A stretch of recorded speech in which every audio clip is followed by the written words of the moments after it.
What's up, everybody? Noah Kaser back here for another episode of Noah Kaser Live. Let's get right into it. So first up, we're going to start off with the first topic, which is the Penguins' huge ratings. It's the highest HBO ratings since 2023. So let's get right into this. So the Penguin show just came out not too long ago. It premiered last Thursday on HBO Max. I, however, watched it today. I watched the first episode today. I gotta say, fantastic show. I absolutely loved it. It is definitely one of the best things on TV. So we're going to look at this from Deadline. Deadline is reporting that the Penguin, Max says it landed biggest 4-day audience for a new series in every region globally. Fans worldwide. At least that's what Max is saying. The streamer says the new Colin Farrell series landed the biggest 4-day audience for a new series on Max in every region globally since The Last of Us in January 2023. In the US, the series debuted at an average of 5.3 million cross-platform US viewers over the debut weekend. The Matt Reeves series dropped first on Max before premiering on Sunday on HBO. That ranks above the fourth and final season premiere of Succession, which averaged 4.9 million viewers, and above the second season of the premiere of The White Lotus at 4.1.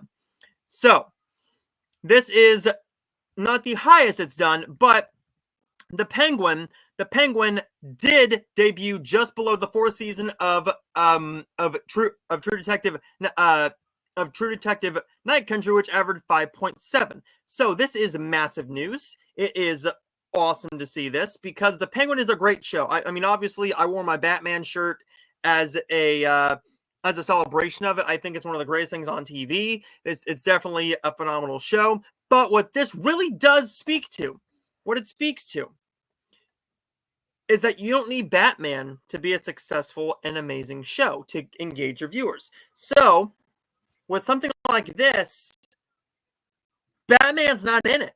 The Batman is not in this series. He is featured in name only. We've seen Batman in this world before, in the Batman, but he's not a part of the overall landscape of this show as a whole. So this is another instance where you get multiple people going, hey, let's watch this new series with the Batman world in it. Okay, so we had Joker. Didn't have Batman in it. We got a little bit of Bruce Wayne as a young kid. We did not get a whole lot of actual Batman in Joker. This we're not going to get Joker. It's just Batman. It's just Falcone. We might get a little bit of Riddler. Maybe. We've seen Riddler. But what happens here? Does this go up? Or does it stagnate? Does it stagnate at like 5 million viewers? Which is not bad. I mean, for a series that debuts this big, you're going to see a little bit of a drop. But do they watch it on HBO? Do they watch it on a... do they watch it on a Max? I don't know. Does the DVR count? If you still have a DVR on your Spectrum, on your Dish, on your Direct, what you may have, but you know, overall, I think that's really what it's going to speak to. Does this show continue to be great? If the show continues to be great, then that's all we need. That's a great show. If it's great, it works. If the show starts to go downhill or people start to lose interest, like with a House of the Dragon, people started to lose interest. This is not your standard Batman show. It's not going to have a whole lot of villain of the week, boom, pow, bang, or a darker tone of the Batman. This is a darker tone, but it's not a darker tone that everybody's used to. Within the first 8 minutes of this show, you know the tone of this show. It's TV mature. There's swearing. There's going to be sex in it. There's a lot of just gory, bloody violence that I'm loving. But is the audience going to love this? We'll see how the ratings stand. But I'm looking forward to this. Let me know your thoughts in the comments down below. What do you think about the Penguin? But as always, it's just my opinion. Do you think it's going to stagnate or do you think it's going to continue to go up? Let me know your thoughts in the comments down below and let me know your thoughts. So we're going to go into the comments up next. The comments here is Hey, Noah, welcome in, Michael. It's awesome to see you. It is always awesome to see you. It was great talking to you. We had a great conversation on, what was that, Sunday night? Sunday night, I believe. Yeah, Sunday. So, give me just a second. So, on Sunday, we had a great talk. Michael's asking me thoughts on Jey Uso winning the IC title. I think he is a transitional champion, and Braun Breaker will be winning the title back. So, what I think really is happening there, he's a transitional champion. Did he deserve the title sooner? Yes, you should have given him the IC title sooner. I think he should have been the one to break the record of Gunther. He should have broken that record. Sammy didn't need that title again. He didn't need that title. Were his matches with Braun Breaker good? The first one was good. The second one was really good. But I think it's just something where Jey Uso should not have won this title. I think you build up Braun more. You make him a monstrous champion. And I think it works with what they're doing. But now you got to add in Rhea Ripley. She doesn't fit in this storyline right now. She can gloat, hey, my new man is now a champion. She can do that. But that doesn't add anything to the overall feud between her and Liv and her and Dominic Mysterio. It doesn't add anything to it. I think that Braun should have kept the title. They should have had a great match. Now what do you do? Because if we're going in the way that we all think they're going with Survivor Series with a Bloodline versus the original Bloodline storyline for further Survivor Series War Games match, I don't know what you do from here. Haven't started the Penguin yet, but heard good things. It's freaking phenomenal. It is phenomenal. Yes, it was on Luke's stream. Amazing. So, next up we're going to go into, let me get the comment off of here. So next up we are going to go into this. Next up is Transformers 1 bombs at the box office. Why did it bomb at the box office? Well, we're going to get into that in just a minute. But I've not seen the film, so I can't speak on the quality from my standpoint. But from what I've heard from many other people, multiple reviews, it is really a phenomenal film. So we're going to go into this, and this is coming to us from the Hollywood Reporter. Box Office Mojo. Box Office Mojo is the one who gave me the first information and the numbers. So Transformers 1 loses Beetlejuice. It loses to Beetlejuice in a surprise upset. The Paramount and Hasbro Entertainment movie had been expected to easily top the domestic chart with $30 million or more. Instead, it came in at an estimated $25 million. So, it was expected to open between 30 and 35 million in North America. More than enough to top the chart. Instead, it came in at an estimated $25 million from 3,978 theater venues versus a $26 million entry, which has almost 200 more theaters with Beetlejuice, which is now in its third weekend. Transformers 1 had the slight edge of as of the Saturday morning, but the necessary traffic needed to eke out a victory did not materialize. So, what does this mean? Before we go into this, it does say it does have a cinema score. An A cinema score. So the crowds are loving it. However, look at what the past ones have done. If you take a look at what the past ones have done, Transformers the last night was freaking awful. It was awful. And I don't mean to burst anybody's bubble. The past couple Transformers movies haven't been all that big of hits at the box office.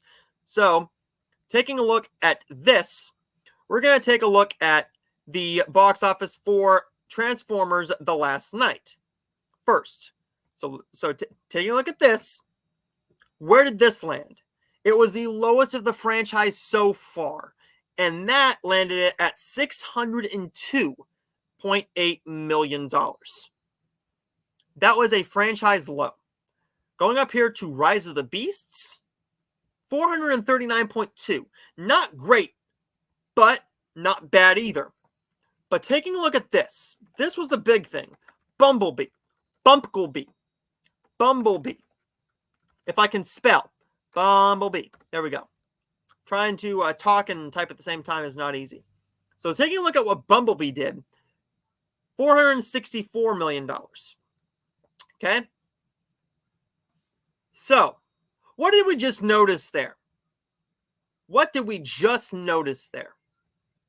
464, 439. They're starting to stagnate. They're stagnating. They're not doing all that great at the box office. Their franchise is slowly going down because of what Michael Bay did to it. It doesn't matter how good the films are, but also you had a piss poor first trailer. A piss poor first trailer. So, what happens now? Well, taking a look at this. What can it do? I want to talk about this for a minute. Can we have a bit of a Spider-Verse entry here? Because if we take a look at what happened here, this is also coming from The Hollywood Reporter. And it says, can Transformers 1 borrow a page from Spider-Verse and recover? There still could be hope for this movie after all. Behind the scenes, filmmakers Lord and Miller weren't the happiest of campers when the critical darling Spider-Man Into the Spider-Verse opened at $35 million domestically in early 2018, in December of 2018. After all, the CGI animated film had earned massive love and acclaim and a coveted A+ cinema score from audiences, with many predicting 40 million opening plus. Their angst turned to be for naught. Thanks to the obsessional word of mouth, the precious of commodities in Hollywood marketers, the PG pick took off. And embraced by both fanboys and families, Sony topped at $190 million domestically, an unheard of multiple. Expanding its marquee superhero franchise to include both an animated series and a live-action stable of films was an IP cope. Since it meant to be... Let's try it one more time. Since it meant to be able to grow the kid and the family side of the aisle. So, this opened to $24.6 million. To where Beetlejuice opened to $25.9 million. What does that mean? Well, take a look at what Spider-Verse did. Can this be another Spider-Verse? Can this be a Spider-Verse and earn more money? Well, The Wild Robot is not shaping up to be a phenomenal piece of money. But I think we need to take a look at this. What did Elemental do? Elemental opened at a measly amount. What was the opening weekend of Elemental? Elemental, the Disney Pixar film, earned a bit of money. It wasn't a critical darling. Not all critics loved it. It was a bit of a more mixed Pixar film. However, it earned $484 million, almost $500 million, with an opening of $29 million. $29 million, and it continually, each week we looked at it. Every single week we looked at that, it earned $8 million, another $8 million, another $8 million. It just kept on going. People kept on going to see this movie. Can the same thing happen with Transformers 1? Maybe, but you got to take a look what's coming out. You have The Wild Robot, yes, but Joker is going to take more of that audience. Transformers, there's not much coming out family-wise besides The Wild Robot, and The Wild Robot is not going to make a ton of money. It's going to be a great film. I mean, the film is getting remarkable acclaim. But does that mean it's going to be phenomenal at the box office? We'll see. I do plan on seeing it at some point this week, but I'm not 100% sure. But let me know your thoughts in the comments down below. Are you excited to see what Transformers 1 is going to do at the box office? Do you think it can be another Spider-Verse? I don't know. We'll just have to see. But let me know your thoughts in the comments down below and let me know your thoughts. We're going to go into the comments again. And Michael says, yep, they're going in that direction for Survivor Series. So you have October and November to get that done. There's no way you're not going to have the IC title either not defended or just mixed in a match. You either need to have the US champion and the IC champion, which would be LA Knight and now Jey Uso, which I would prefer. I would have fully on preferred a LA Knight versus Braun Breaker match, but that's just me. Wow, why is Transformers 1 bombing? I haven't seen it, but I intend on seeing it too. It's because of the poor first trailer. The trailer needs to be good. You only have one chance to make a good first impression, and they didn't do that. So it didn't matter how great it looked. And they played that stupid first trailer in all the trailers that I saw in theaters. Almost every movie I saw in theaters that had a Transformers trailer in front of it, it was that bad first trailer. It didn't give you a good feel for what the movie was actually about, from what I've heard. Jay, hi Michael. Welcome in, Jay. It's awesome to see you.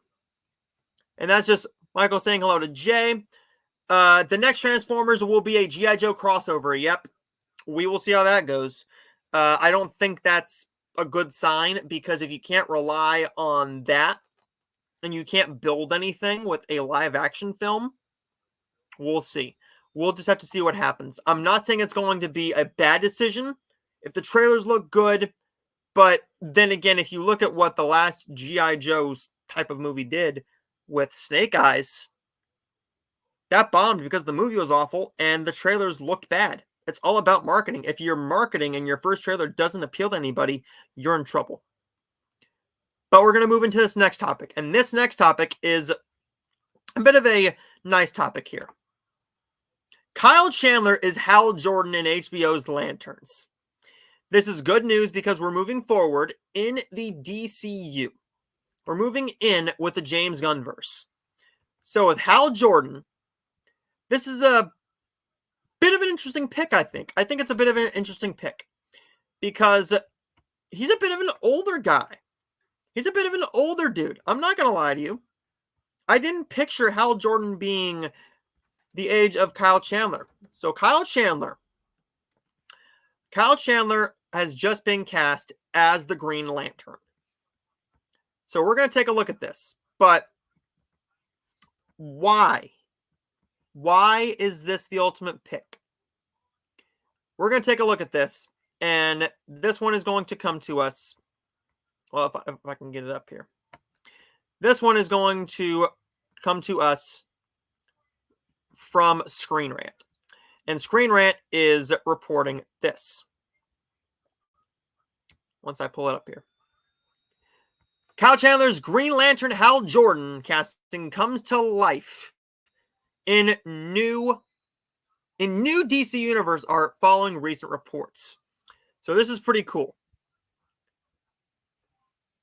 Kyle Chandler gears up as the DC superhero Green Lantern. Well, if it would fucking stop moving, it would be amazing.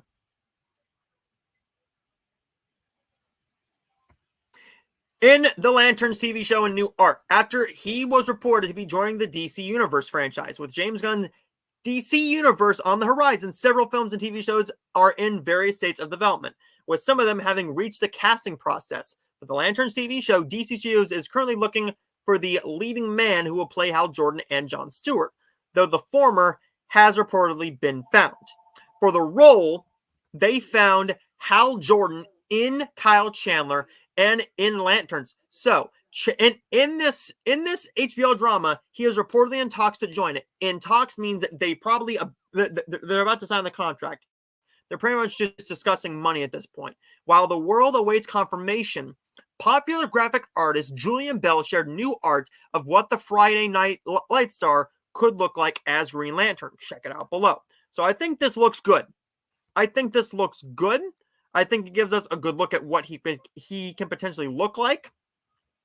So the casting came not long after it was revealed that the Marvel Cinematic after it was not long revealed that the MCU star Josh Brolin had passed on the offer in Lanterns. If Chandler signs on for Lanterns, it will mark the Bloodline actor's first role as a superhero in the comic book movie / TV genre. I think this is a good casting. I think it works. It's just I didn't picture this being the I picture this being the first time seeing him as a older version of Hal Chandler. I thought it was of Hal Chandler, of Kyle Chandler. I thought this was going to be a bit more of a younger version, but we are getting a older-ish Batman, if I remember right. We are getting a okay age of Superman. So we're just going all around the board here. I'm going to trust James Gunn. I'm trusting James Gunn with this. I don't have any reason to not think he's going to not knock this out of the freaking park, because he probably will. He's James Gunn. There hasn't been a whole lot in the comic book space that he hasn't screwed up. There hasn't been a whole lot that James Gunn has screwed up in the DC or Marvel world.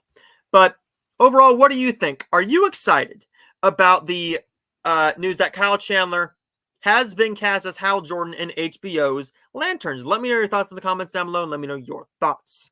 We're going to go into the comments up next, and this is going to be, is it a Green Lantern series? Yes, it is a Lantern series. So it's going to take place on HBO, and it's going to connect to the DCU, which is going to be a mix of animated series and games and movies and TV shows. It's just going to be a mix of everything. So it is going to be a TV series. I don't know why they're going with an older version of Hal Jordan, but then again, maybe it's in the scripts. The scripts are probably written, and they know what they want in this type of a series. They're in the casting process, and in the casting process, you need to be able to do some screen tests and see if they can actually do it. It's got to be better than the Ryan Reynolds film. Yep, it is definitely going to be, because it's being ran by James Gunn. James Gunn is coming up with these ideas. He knows the timeline. He knows what he wants. He's not going to make bad projects. The worst he'll do is make a subpar project. But we're going to go into this next. Our next topic is going to be about brand new trailers that have dropped over the past week. I was going to call this like Trailer Tuesday or something like that, but we're just going to go into this. It's the new Sinners trailer. So Sinners is the brand new Michael B. Jordan vampire film that just had its first trailer come out yesterday. So we're going to take a look at this, because I think that this is going to be a very intriguing trailer. I haven't seen any of it. I've just seen a couple reactions to it where some people are really enjoying it. Some people think it's subpar, but let's get right into this and see what we think.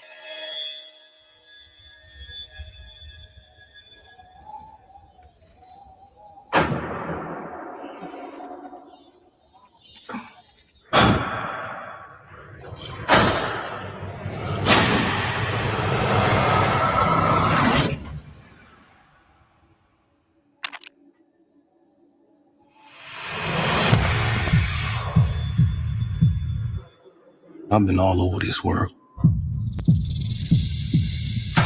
I seen men die in ways I ain't even know was possible. Hey, brother. Be careful. I will.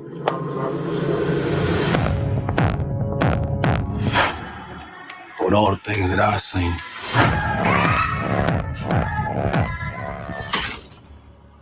I ain't ever seen no demons, no ghosts, no magic. Till now. To get back inside.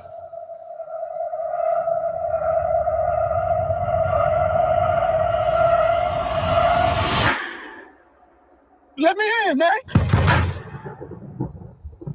Some weird shit going on out here. You keep dancing with the devil.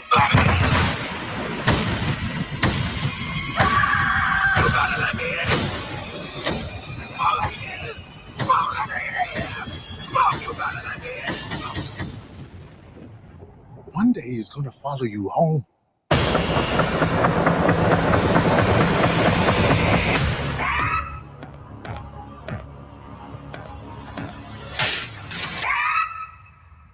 I think it's a little too early to drop that trailer. I'm not going to lie to you. I think it's too early to drop a trailer. But that's not saying that it's a bad time to drop a trailer. It's just too early.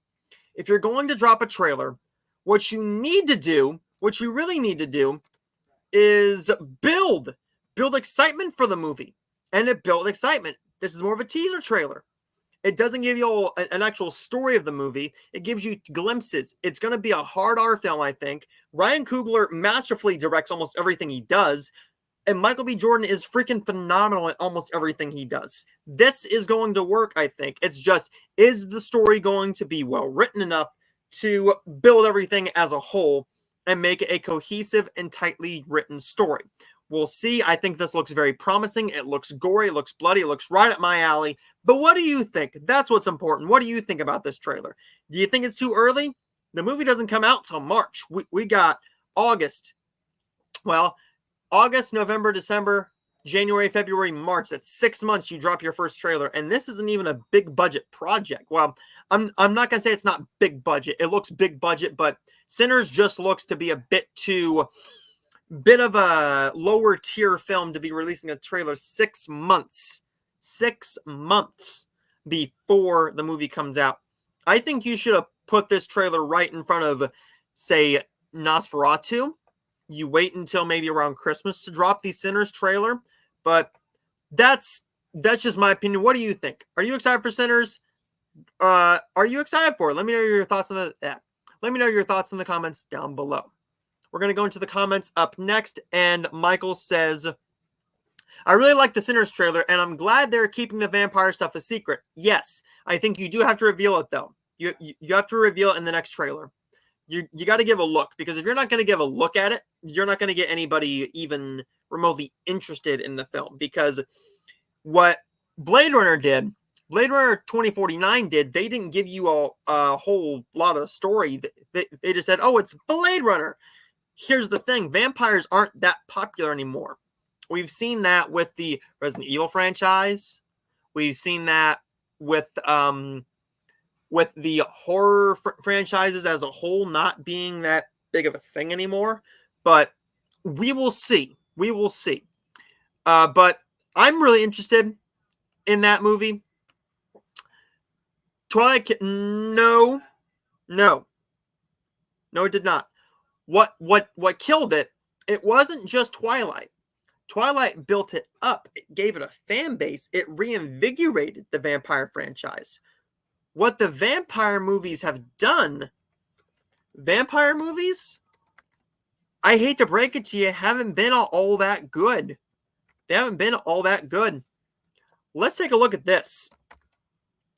Vampire movies from the 2010s.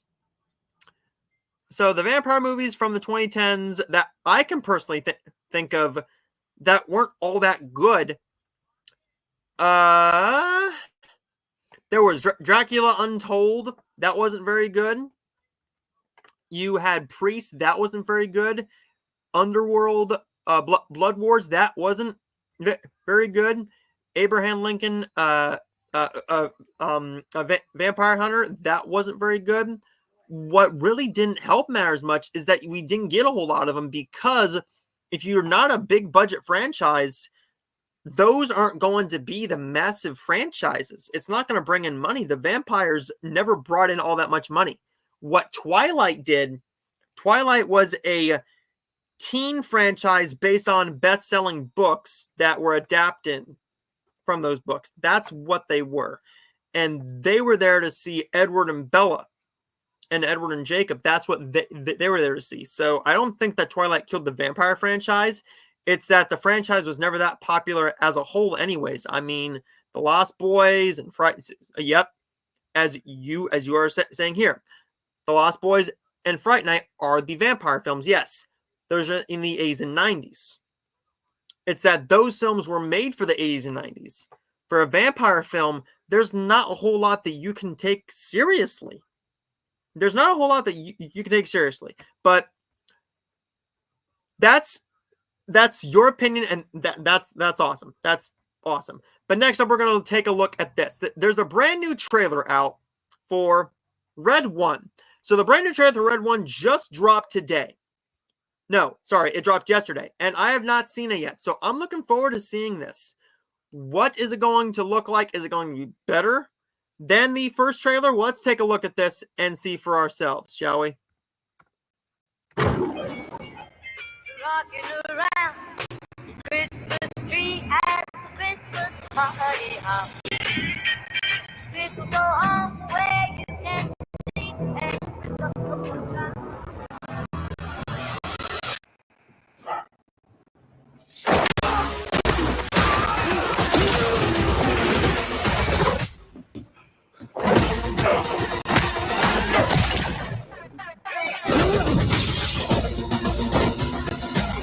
Hi, Jack.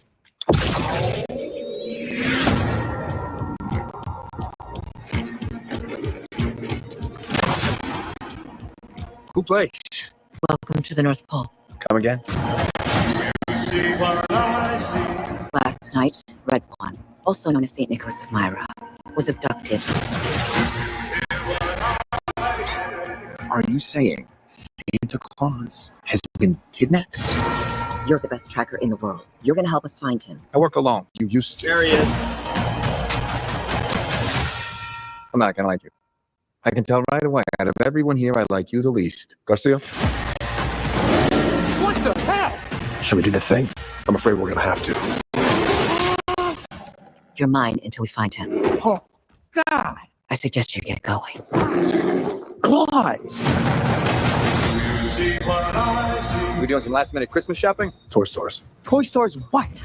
The supply closets are portal stations for the North Pole transit system. Grab a car. We're gearing up. I adjusted its reality. And does that... No, it doesn't work on everything. No, you can't try it. No, you can't drive. No more questions. Now get in. Whoever took Nick. They're extremely dangerous. With a tail as big as a kite. I think if you don't need me here, I might just go back to the car. We're 24 hours to Christmas. We need to find him. Let's save Christmas. Say it. I'm not gonna say that.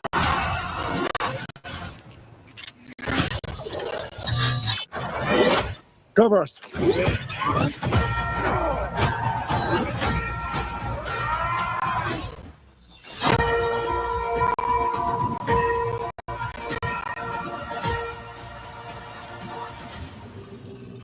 We got snowmen!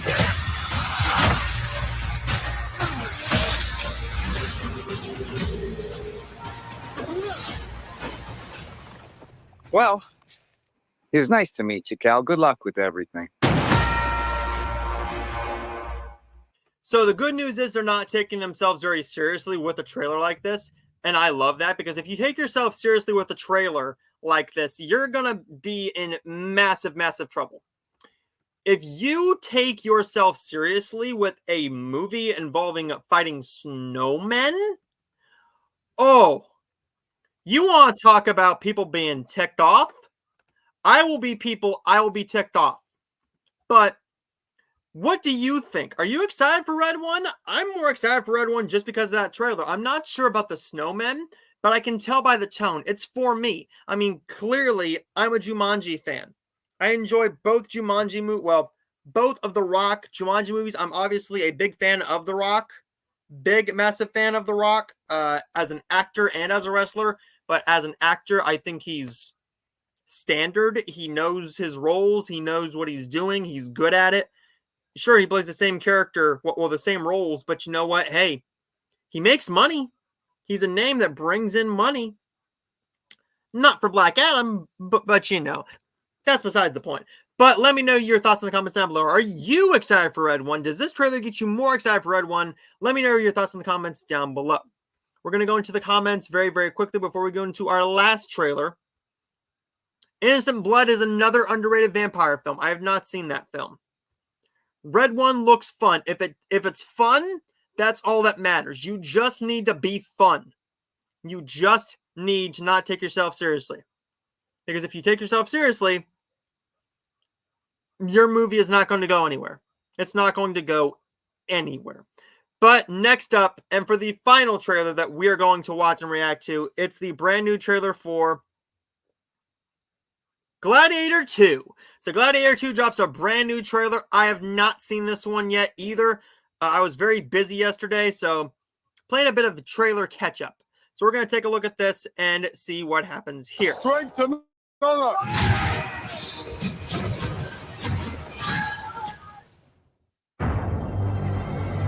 It is an art, choosing gladiators. They're usually prisoners of war. Reclaim this city for the glory of Rome. You have something in you. Rage. Never let it go. It will carry you to greatness. I own you now. But whose head could I give you to satisfy your fury? The general will do. Rome has taken everything from me. But I will have my vengeance. There is plenty of pain waiting for you in the next life. I don't know why you are so greedy for it in this one. Your Majesties. This is your gladiator. It is. I have the trust of the Emperor's. It will clear my path to the throne. You will be my instrument. I will never be your instrument in this life or the next. Lucius, take your father's strength. His name was Maximus, and I see him in you. Most fighters won't survive. You must help him. Strength to another. I don't fight for power. I fight to free Rome from men like them. Your name will be forgotten. To restore order, I must have power. Everything is forgotten in time. Empires fall. So do emperors. Oh, this is war!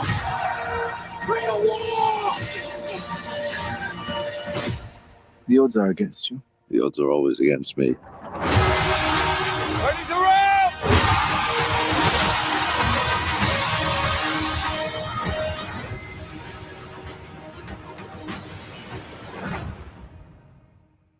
That movie looks, well, we're going to watch it again. Now, this movie looks freaking phenomenal. This looks phenomenal. It delivers on exactly what it needs to deliver. It delivers fun, action, phenomenal cinematography from Ridley Scott, a killer performance from Paul Mescal, and of course, Denzel Washington. Need I say more? He's Denzel Washington. But am I going to get to see this movie in theaters? Maybe, maybe not. It comes out the same exact day as Wicked. Wicked's going to take that box office away. Moana 2 is going to take more screens. This movie is going to be 2 hours and 40-something minutes. I think I saw 2 hours and 40 minutes. I could be wrong. But what do you think about the Gladiator 2 trailer? The brand new trailer. I think it's great that it doesn't have that rap song in it now. Not that it was a bad choice in the first place, but I think that was a very interesting thing to do with it. But let me know your thoughts in the comments down below and let me know your thoughts. We're going to go into the comments up next. I'm looking forward to Wicked. Yes, I'm looking forward to Wicked too. Wicked is one where it's going to be very mixed. I have a feeling it's going to be a very mixed film. You're either going to really be into it, or you're just going to be like, okay, what is this crap? The stage presence of Cynthia Erivo, the power of her voice, just the overall power of Ariana Grande fans, but also her voice. Those people is what's going to build that film. It's what's going to do it. But the cinematography looks great. The costume design looks phenomenal. The voices sound pretty on point. Of course, they're not trying, okay? They're not trying to be another version of a Idina Menzel or a Kristen Chenoweth. They're doing their own spin on it, and that's exactly what they need to do. And I think that works. But I'm looking forward to that. Tonight is the final night of NXT on USA. Yes, it is. And next week it goes to the CW. It's going to be a 2-part film, I heard. Yes. So they're releasing part 1 this year, and then I believe part 2 next year. I believe they just announced a release date for Thanksgiving week next year. So that's very smart. But before we get into the final topics, we got one review. And it's going to be the brand new review for the brand new Hallmark movie that is all about Alzheimer's. It's a Alzheimer's walk film. So let's go right into this. And this is my review. Sorry. This is my review of the brand new Hallmark film, Falling Together. So Falling Together is the brand new film starring Paul Campbell and Ashley Williams. And this is all about Natalie, played by Ashley Williams, who's trying to bring feuding neighbors together in her new condo building before she starts her brand new job 6 weeks later. Her unexpected ally is the building super who prefers to avoid getting involved. And what they're trying to get involved in is a Alzheimer's walk. This is very close to the heart of Ashley Williams. Her and Kimberly Williams-Paisley lost their mom to dementia, and Andrew Walker lost his mom to dementia, and so did Nikki DeLoach. She lost her father to dementia. All 3 of their pictures are in the film on a wall. That's very nice to see. It was emotional. You could just tell that Ashley Williams was giving her all to this performance. And I think this is the best film Hallmark has released this year. This is the best Hallmark film I've seen all year, and it's going to be hard to beat this one in the fall. But I really think that this is one you need to watch. It delivers a powerful story. It has humor that works. The chemistry is great. They do a great job of building this relationship while not focusing on it and taking away from the side characters. The side characters play a role in here, and giving them something to do really builds this story more up and gives it more. I loved this movie. It delivered everything I wanted from it. It was funny, emotional. Maybe you'll bawl a little bit. Ashley Williams and Paul Campbell do a great job in this film. The cinematography is great. I like the costume design, and it's just very well done. The best Hallmark film of the entire year, and I'm going to give Falling Together 5 out of 5 stars. An A+ on my grading scale, 5 out of 5 stars. But let me know your thoughts in the comments down below. Are you excited to see the brand new Hallmark film Falling Together? If you haven't seen it, are you excited for it? Have you seen it? Let me know your thoughts in the comments down below, and let me know your thoughts.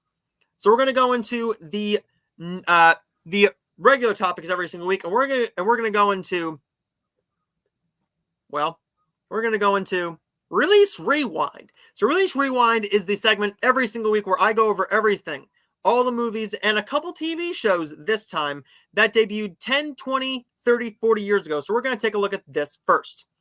So the movies that came out, 2014, September 26, 2014, we had The Equalizer. The Equalizer and the Box Trolls. So The Equalizer earned $192.9 million, and the Box Trolls earned $111 million. Going down here a little bit more to 2004, less money, but notable films. September 24th, 2004, we had The Forgotten at $117 million worldwide in its worldwide gross. First Daughter bombed at $10 million, and Shaun of the Dead earned $29.7 million. Going down here to 1994, we have Terminal Velocity with Charlie Sheen on September 23rd, 1994, earning $16.4 million worldwide. September 30th, 1994, we had The River Wild. The River Wild earned $94.2 million at the box office. The Scout only earned $2.6 million, and Jason's Lyric earned $20.7 million. 1984, we had The Wildlife earning $9.5 million worldwide, and The Bear earning $2.6 million, but Inconsolable Differences earned $12.4 million. That movie is not even available to watch on Prime Video or Vudu, you would either have to get a VHS or potentially even a DVD, if it's even out on DVD, to watch it. Maybe Tubi will get it, maybe Pluto will get it, who knows. But that is not all. We have this up next, and it is the 30th anniversary of one show and the 15th anniversaries of two shows. So 30 years ago, on September 22nd, we all know it, it's Friends. 235 episodes. I love this show. It is my ultimate comfort show. It gives me everything I want. I can laugh, I can cry, I can just be with my friends. It's just characters I love, stories I love, comedic beats that I love. It's the all-time greatest show, in my opinion. It's my favorite show of all time, and I can't wait. But 15 years ago, September 23rd, we had The Middle and Modern Family premiere on ABC. The Middle made 215 episodes. They had 215 episodes, and Modern Family had 250 episodes.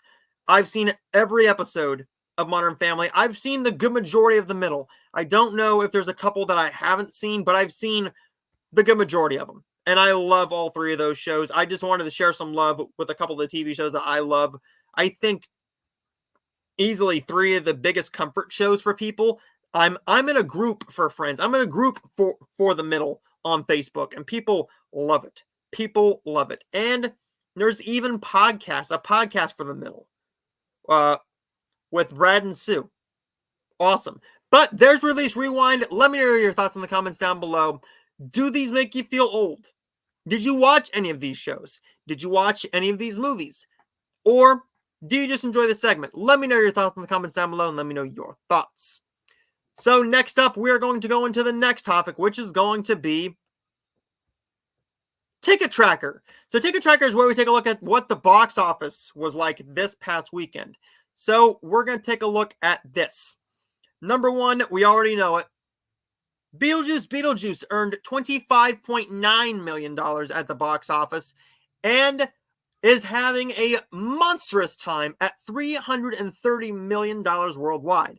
Transformers 1 earned $24.6 million at the box office, bombing from what it was supposed to do, $35 million plus, and only earning $38.6 million worldwide. Speak No Evil is still running wild and earning $5.7 million in its third weekend, which is great for it. So, sorry, it's second weekend. It's either its second or third weekend. Never Let Go earned $4.4 million and is still staying there at the worldwide box office. And at number 5, Deadpool and Wolverine earned another $3.8 million at the box office, bringing its box office total to $1.13 million. So $13 billion. That is awesome. I'm glad to see it having that success. It does come to Blu-ray very, very soon. It comes to VOD next Tuesday. So if you guys want to watch it on Vudu, on Prime, or on YouTube, wherever you rent and buy your movies, it'll be available to rent for $19.99 and buy for $25, $24.99 next Tuesday. If you want to wait for the Blu-ray, that's going to come out on October 22nd. And I'll be waiting for the Blu-ray because I will be buying the Blu-ray to have a physical copy of it and the digital code as well. So there was Ticket Tracker, and as always, we're not going anywhere until we take a look at the last couple of topics. And those topics are going to be the Netflix Top 10 and what's releasing this week in theaters and on streaming. So let's take a look at this. Next up is the Netflix Top 10. So Netflix Top 10 looks like this. At number 1, I'm a bit shocked. I'm not gonna lie to you. I'm a bit shocked here. That's up there. Garfield is number 1. The Garfield movie from 2024 is up there at number 1. Evil Dead Rise at number 2. Ugly is at number 3. Number 4 is Rebel Ridge. His $3, which I have to finish either tonight or tomorrow, is at number 5. Number 6 is Into the Fire, The Lost Daughter. Number 7, American Gangster. Number 8, the Super Mario Bros. Movie. Number 9, Trolls Band Together. And number 10, the original Trolls from DreamWorks. This will be the last full week that we get the Super Mario Bros. Movie on Netflix in the Netflix Top 10 because it leaves Netflix next Tuesday. So, taking a look at the TV shows, we have this. Number 1 is, of course, Monsters. The Lyle and Eric Mendez story. I've heard that's not that truthful. Number 2 is The Perfect Couple. Number 3, Emily in Paris. Number 4, Dion Cole. Okay, mister. Number 5, Live from the Other Side with Tyler Henry. Number 6, Zack Snyder's Twilight of the Gods. Number 7, Worst Ex Ever. Number 8, Baby Reindeer. After the Emmys had all that praise for it, gave it all the awards, now we are seeing it back in the Netflix Top 10. Number 9 is Culinary Class Wars, which is a Korean reality cooking show. And number 10, rounding out the top 10 on Netflix TV shows, is Chaos. So there is that. There's Netflix Top 10. And, of course, we're going to take a look at what's releasing next weekend this week in theaters and on streaming. So let's take a look at this up next. There we go. What's releasing this week in theaters and on streaming? This is coming to us from releases.com, as I use them every single week. So releases.com is showing me this. Of course, this week, the big release, as it jumps down, the big release is Megalopolis. No, the big release is The Wild Robot. And on streaming, you will have 2 options. You'll have Wolves on Apple TV Plus and Apartment 7A on Paramount Plus and VOD. Going down here to the other options, you have Killer Heat, which apparently is going to Amazon Prime on Thursday. I haven't seen a trailer for this. I haven't seen any marketing. I don't know what that's going to do. I haven't heard anything about it. I just know that it has a decent little cast here with Shailene Woodley and Joseph Gordon-Levitt. And I will be watching this romantic drama then. I'll have my review of Lee on Friday. Succubus came out today. Amber Alert comes out on Friday. And in some theaters, Azrael. Azrael with Samara Weaving. I wish that was coming to VOD sooner. It's apparently coming to Shudder very, very soon in 2024. We will see when that does come out, but it comes out in theaters this week. Going down here a little bit more, we do have Plan B, as well as Will